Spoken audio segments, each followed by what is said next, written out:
கரியானை சொல்லி திருவடிக்கு சொல்லிய பாட்டின் பொருளுணர்ந்து சொல்லுவார். செல்வர் சிவபுரத்தின் உள்ளார் சிவனடிக்கு பல்லோரும் ஏற்ற பணிந்து. என்னால் பிறக்கவும் என்னால் இறக்கவும் வயலூர் திருப்புகழ். என்னால் பிறக்கவும்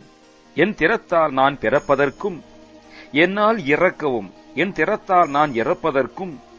என்னால் துதிக்கவும் என் திறத்திலால் நான் துதிப்பதற்கும், கண்களாலே என்னால் அழைக்கவும் என் கண்கொண்டு ஒருவரை பார்த்து நான் அழைப்பதற்கும், என்னால் நடக்கவும் என் கால் கொண்டு நான் நடப்பதற்கும், என்னால் இருக்கவும் என் திறம் கொண்டு நான் ஓரிடத்திலே இருப்பதற்கும், பெண்டிர் வீடு என்னால் சுகிக்கவும் மாதர்கள் வீடுகள் இவற்றை நான் அனுபவித்து சுகிப்பதற்கும், என்னால் முசிக்கவும் இது வேண்டும் அது வேண்டும் என்று நான் கிலேசித்து மெலிவதற்கும்,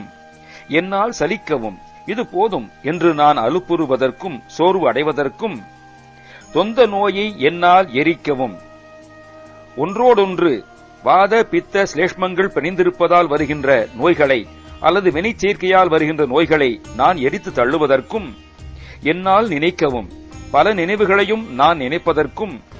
என்னால் தரிக்கவும் இன்ப துன்பங்களை தாங்குவதற்கும், இங்கு நான் ஆர், நான் இங்கு யார், எனக்கு என்ன திறம் என்ன சுதந்திரம் உண்டு, ஒன்றும் இல்லை என்றபடி. கண்ணார் உரித்த என் மன்னா,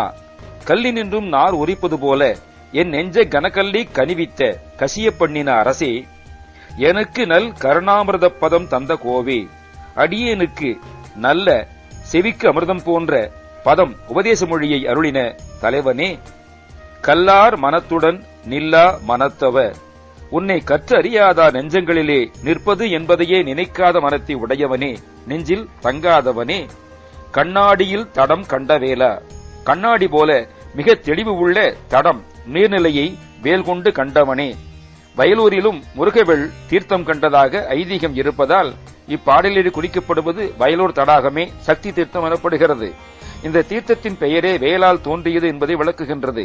இதன் நீர் பளிங்கு போன்றது, அதனால் கண்ணாடியில் தடம் என்று இந்த பாடலிலும், ஒத்த நிலாவீசு நித்தில நீராவி என்று திருப்புக்குளியூர் திருப்புகளிலும் அருணகிரியார் இந்த தீர்த்தத்தை புகழ்ந்துள்ளார்.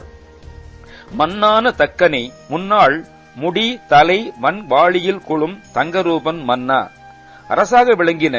தட்ச பிரஜாபதியை முன்பு அவனுடைய முடியையும் தலையையும் அல்லது கிரீடம் அணிந்த தலையை கொடுமை வாய்ந்த அம்பினால் கொய்த தங்க ஸ்வரூபனான சிவனுக்கு அரசே, குரத்தியின் மன்னா குரத்தி வள்ளியின் தலைவனே, வயற்பதி மன்னா வயலூர் அரசே, முவர்க்குரு தம்பிரானே, பிரம்மன் மால் அரண் மூவருக்கும் முப்பற்ற அரசாய் விளங்குபவனே, இங்கு நான் யார்? என்னால் பிறக்கவும் என்னால் இறக்கவும் என்னால் துதிக்கவும் கண்களாலே, என்னால் அழைக்கவும் என்னால் நடக்கவும் என்னால் இருக்கவும் பெண்டிர் வீடு, என்னால் சுகிக்கவும் என்னால் மூசிக்கவும் என்னால் சலிக்கவும் தொந்த நோயை என்னால் எரிக்கவும் என்னால் நினைக்கவும் என்னால் தரிக்கவும்,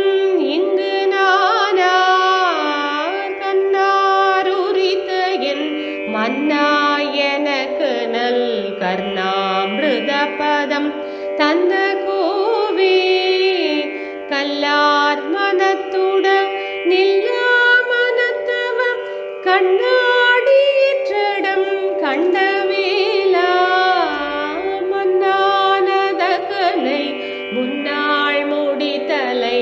வன்வாளிற்கொளும் தங்கரூபன் மன்னா, குரத்தின்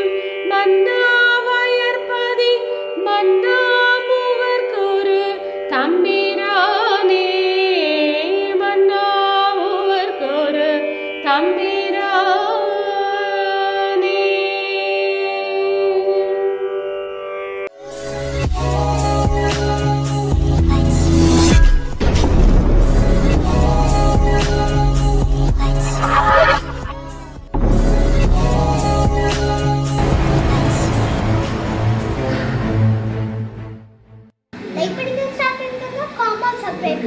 மறக்காம பெல் பட்டன் ஓ நம் செய்ய வணக்கம்.